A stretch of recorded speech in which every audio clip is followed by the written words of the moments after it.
After a while, it was like, yo, you know, come with me, let's get some money. And he was like, yo, what you doing? I told him, yo, I hustle, you know, I deal in my little 1-2 thing, come here, you know, blah, blah. He was like, all right, I hang out with you. Gutter standing there with, he pulls out the gun. Suge's the person you shoot first. The name of my clothing line is actually my name. It's my government name, Balogun. So, you know, my mom's always told me that I was a warrior and all that. So when you take that literally, it's like, I just gotta fight.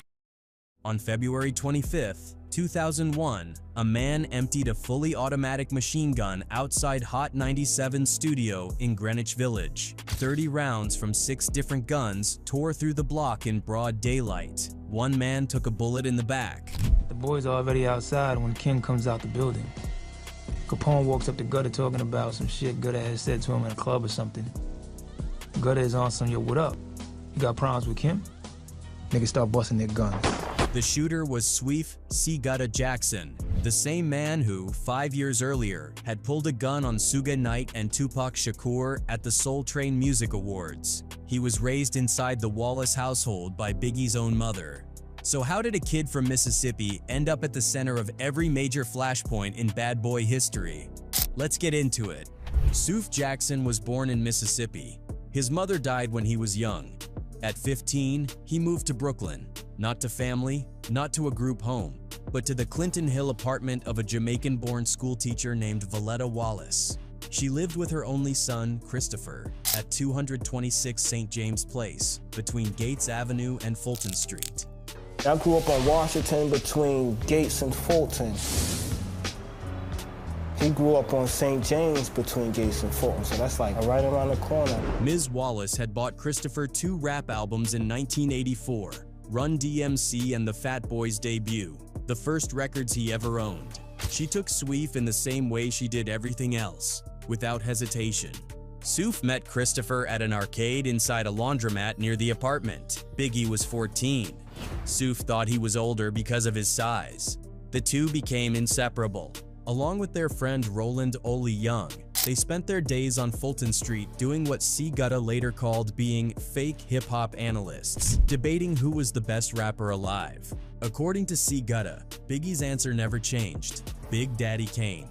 Biggie performed under the name MCC Da West. He and his friend Hubert Sam recorded their first demo at Funky Slice Studios in downtown Brooklyn, rhyming over a Toto instrumental. That was the version of Christopher Wallace that Sweef Jackson knew first. A rapper, a debater, a kid who memorized Big Daddy Kane verses and replayed them. On the block, the streets came next. Junior MAFIA member Chico Del Vec introduced Biggie to crack cocaine dealing in the late 1980s. Sweef was beside him from the start. After a while, it was like, yo, you know, come with me, let's get some money. And he was like, yo, what you doing? I told him, yo, I hustle, you know, I deal in my little 1-2 thing, come here, you know, blah, blah. He was like, all right, I hang out with you. According to C. Gutta in his Vlad TV interview, other dealers tried to run them off the block, and police were a constant problem. The difference between then and now, C. Gutta said, was that in the 1980s, there were no cameras on every corner. Biggie split his time between Brooklyn and Raleigh, North Carolina, where he set up a trap house with a few other dealers. According to Biggie himself, Puffy had been calling about contracts, and he planned to leave North Carolina on a Tuesday. Something told him to leave Monday instead. Monday night, police raided the house and locked up everyone inside. Biggie missed the arrest by hours. C. Gutta wasn't as lucky. He caught a case and went to prison. While he was inside, Biggie recorded demos with DJ 50 Grand that caught the attention of The Source magazine. He completed a photo shoot for the Unsigned Hype column and connected with Sean Puffy Combs at Uptown Records. By the time C. Gutta got out, the kid from the laundromat arcade had a record deal. Their friend Oli never saw any of it. Roland Oli Young was killed in 1992. According to Biggie's estranged wife Faith Evans, Oli and Tupac were the only two subjects that made Biggie visibly emotional. He dedicated the Life After Death track Miss You to Oli.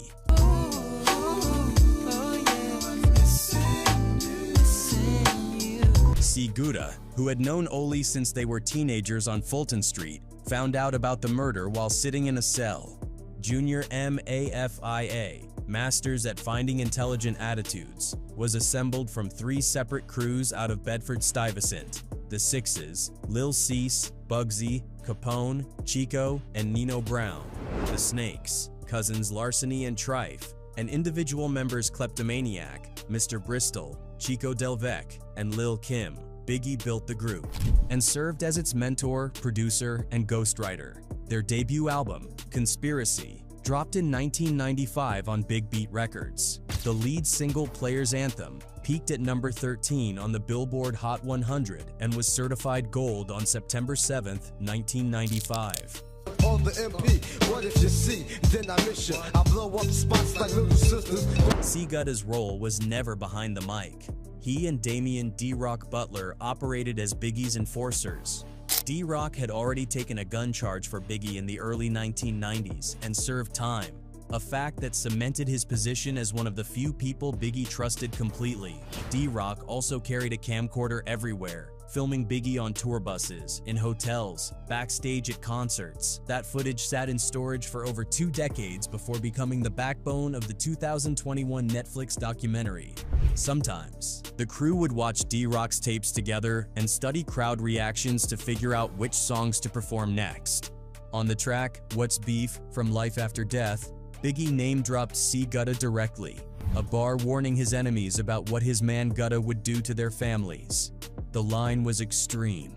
C. Gutta heard it in the studio when Biggie recorded it. According to C. Gutta, he didn't speak to Biggie for 2 weeks over that bar, and they were living in the same apartment at the time. He never asked Biggie to take it off the record. By 1996, the East Coast-West Coast narrative had turned every public appearance into a potential crime scene. At the Soul Train Music Awards in Los Angeles, C. Gutta found himself at the center of one.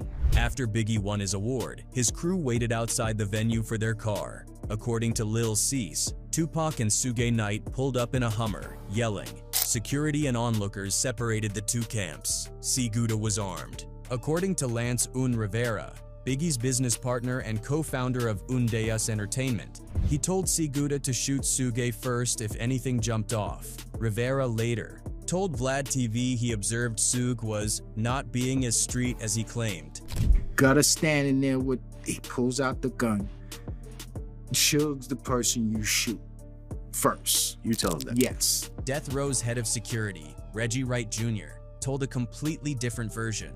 According to Wright, Tupac turned to him and told him to shoot C. Gutta because C. Gutta was visibly armed and ready to use it. Wright said he talked Tupac down and de-escalated the situation without firing. 2 armed camps, 2 separate orders to shoot. Neither side pulled the trigger. According to C. Gutta, the entire East Coast-West Coast beef was never real at the street level. He told Vlad TV that even after Tupac released Hit 'Em Up, the most personal diss track in hip-hop history, aimed directly at Biggie and Junior Mafia, Biggie still played Tupac's music. Don't get it f***ed up. Like, Big still listen to pop music. Niggas still listen to pop music. Unfat is a biggest Pac fan, so. C. Gutta said Biggie was hanging out with Snoop Dogg and Daz Dillinger in the studio during the period when the media said they were at war. The beef was on records and on magazine covers. In private, Biggie still respected Tupac's work. 9 months after the Soul Train confrontation, Tupac was shot in Las Vegas. 6 months after that, Biggie flew to Los Angeles to promote Life After Death. On the night of March 9, 1997, Biggie attended the Soul Train Music Awards after party at the Peterson Automotive Museum on Wilshire Boulevard. What's up, Cali? You're making me high, Tony Braxton. By 12:45 a.m., the streets outside were packed with people leaving the event. Biggie sat in the front passenger seat of a green Chevrolet Suburban. D-Rock and Lil Cease were in the back seat. Gregory G. Money Young was driving. The SUV stopped at a red light on the corner of Wilshire Boulevard and South Fairfax Avenue, about 50 yards from the museum. A dark-colored Chevrolet Impala SS pulled alongside. The driver, described as a black male in a blue suit and bow tie, lowered the window and fired 6 shots from a 9mm pistol into the Suburban. 4 rounds hit. Biggie, One entered his hip and traveled upward through his chest, piercing vital organs. Christopher Wallace was pronounced dead at Cedars-Sinai Medical Center at 1:15 a.m. He was 24. Los Angeles police are investigating the shooting death of rapper Notorious B.I.G., also known as Biggie Smalls. He was gunned down early today. The rap star, whose real name is Christopher Wallace, had just left a Soul Train Awards party. D-Rock was sitting directly behind him. Lil Cease was beside D-Rock. Neither was hit. The murder has never been solved. C. Gutta wasn't in Los Angeles that night. He was locked up. He found out that the person he'd grown up with, hustled with, debated rap with, and shared a household with since he was 15 had been shot dead in a car in California. And there was nothing he could do about it from inside a cell. Without Biggie, Junior MAFIA fractured. Lil Kim launched a solo career.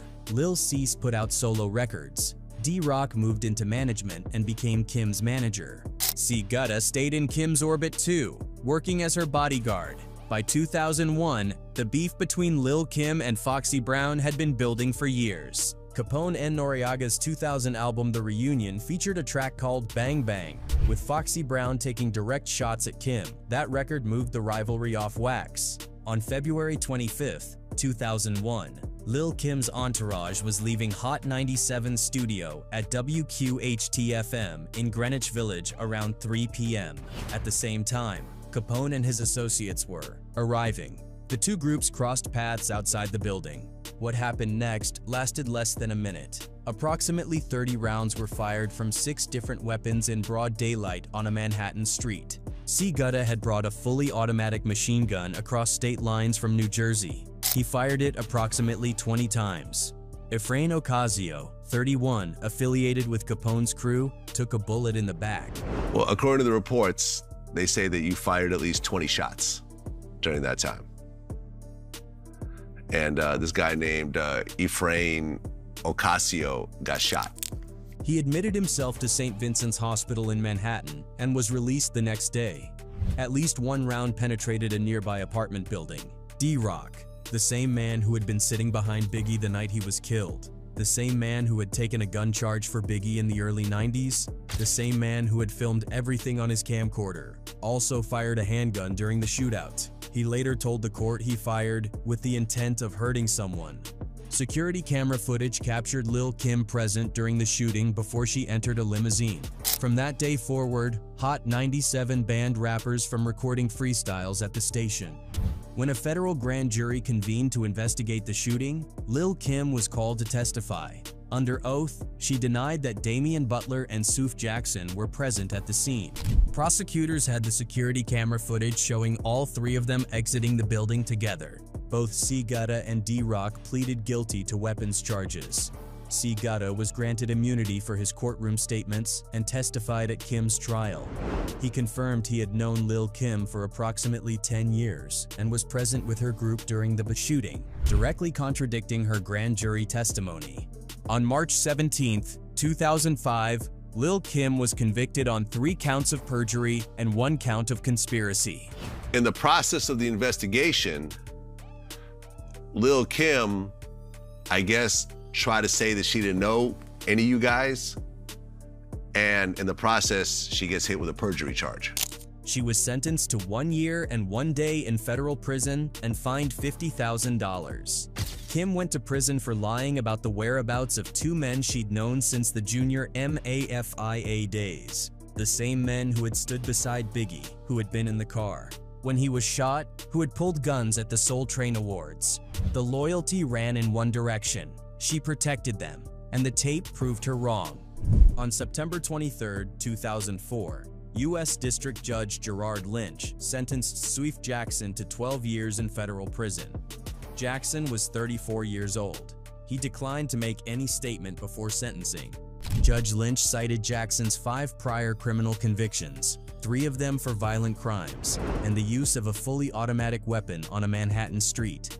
He ordered Jackson to complete an existing state sentence for an unrelated crime set to end on August 7, 2006, before the federal term began. C. Gutta ended up serving 16 years total. You know, a lot of everything, a lot of stuff that bad that happened to me, I was in jail. During that time, rapper Chi Ali, who was serving 20 years for a 2000 murder in the Bronx, crossed paths with C. Gutta in federal prison. According to Chi Ali on Vlad TV, C. Gutta was claiming Crip inside a facility that was predominantly blood. Chi Ali got stabbed while hanging with him. Even behind bars, the violence followed C. Gutta. Sweef C. Gutta. Jackson was released from federal prison in February 2017.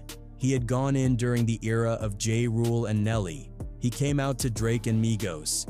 In 2021, Netflix released Biggie, I Got a Story to Tell. The documentary was built from D-Rock's camcorder footage, the same tapes the crew used to watch together in the 1990s. C. Gutta appeared alongside Valletta Wallace, Lil Cease, Faith Evans, and Sean Combs. On camera, he told stories about the Laundromat Arcade, about Fulton Street, about debating rap with Biggie and Oli. He spoke about Ms. Wallace taking him in when his mother died. He confirmed Biggie's favorite rapper was Big Daddy Kane. After his release, C. Gutta launched a clothing line called Balogan, his given name, which means warhead in Yoruba. You know, the name of my clothing line is actually my name. It's my government name, Balogun. So, you know, my mom's always told me that I was a warrior and all that. So when you take that literally, it's like, I just gotta fight. He sat for interviews on Vlad TV, The Gangster Chronicles, and Doggy Diamonds TV. He watched Lil Kim and Lil Cease reunite in person for the first time since the trial. When Vlad TV asked him about the machine gun outside Hot 97, C. Gutta said he was being fired on. When they asked about the What's Beef lyric, he said he hated it. When they asked about Biggie, he talked about a 14-year-old kid in a laundromat who thought he was the best rapper alive, and turned out to be right.